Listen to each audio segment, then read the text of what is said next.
আজকে তোমাদের প্রশ্নের কিছু উত্তর দেবো, তার আগে বলে দিই হ্যালো এভরিওয়ান, আমি মেহেন্দি আর্টিস্ট নিতা। কেমন আছো তোমরা সবাই? যেমনটা দেখতে পাচ্ছ আজকে আমার বুকিং ছিল বেলঘরিয়া স্টেশনের বাইরে বেরিয়ে আমরা এখন ধরবো গোলবাগানের অটো। আমরা নিমতলার কাছাকাছি যাব, যেটা আমাদের অ্যাড্রেস দেওয়া ছিল। তো এখানে আমার ক্লায়েন্ট ওয়েট করছিল। আর সত্যি কথা বলতে আজকের ক্লায়েন্ট নিয়ে আমার কিছু জাস্ট বলার নেই।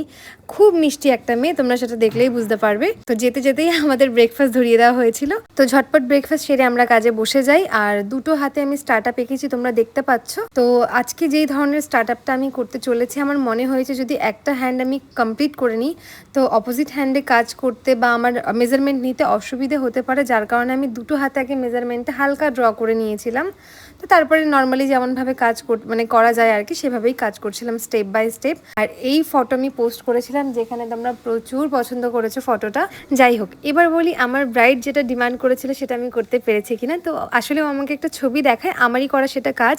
তো যে কাজটা আমাকে দেখিয়েছিল সেখানে স্টার্টিংয়ে একটা এলিফ্যান্ট ছিল। আমি বলেছিলাম যে তোমার হাতটা বেশ চওড়া, তুমি যদি একটা এলিফ্যান্ট করো ভালো লাগবে না, তার থেকে দুটো করলে ভালো লাগবে। ওর কোনো আপত্তি ছিল না।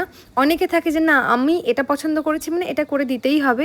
তারপরে সেই ফটো ভিডিও দেখে অনেকেরই হয়তো ভালো লাগে না যে দিদি কি করে দিয়েছে, ম্যাম কি করেছে, কিন্তু সেটা কেউ বোঝে না যে ক্লায়েন্টরা কি চাইছে।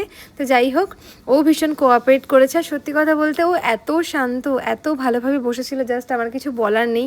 এতটা ভালোভাবে বসেছিল বলেই হয়তো আমরা মনোযোগ দিয়ে কাজটা করতে পেরেছি। আর এই যে ব্যাক হ্যান্ডে দেখো তোমরা একটা মেজারমেন্ট দেখতে পাচ্ছ। এই ব্যাক হ্যান্ডের ডিজাইনে অনেকের প্রবলেম হয়, বেঁকে যায় ডিজাইন। তো এর একটা ফুল ভিডিও আমি দিয়ে রেখেছি, আমার প্রোফাইলে গিয়ে তোমরা দেখতে পারবে। আর তোমরা অবশ্যই একটা কমেন্টের মাধ্যমে আমাকে জানিও কেমন লাগলো। ভিডিও ভালো লাগলে চাইলে শেয়ারও করতে পারো।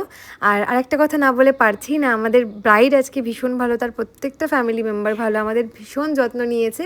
মানে প্রতি 10 মিনিট 20 মিনিট পরপর দিদি এটা খাও ওটা খাও লাঞ্চ করো, মানে খুব যত্ন নিয়েছে। যাই হোক, তো চলো ব্রাইডের থেকে শুনে নেবো ওর কেমন লেগেছে। ও প্রচণ্ড ঘেমে আছে গরমে। আচ্ছা একটু জিজ্ঞেস করে নিই, তোমার কেমন লেগেছে বলো। আমার খুব ভালো লেগেছে। অনেক দিন ধরে দিদির কাছে মেহেন্দি করব আমার ইচ্ছা ছিল, আজকে সেই ইচ্ছাটা পূরণ হয়েছে। দিদি খুব সুন্দর করে অনেক যত্ন নিয়ে অনেক ধৈর্য ধরে এই কাজটা করছিল, আমার খুব ভালো লেগেছে। থ্যাংক ইউ, তোমাকেও ভীষণ ভালো লাগছে, মেহেন্দিটাও খুব ভালো লাগছে।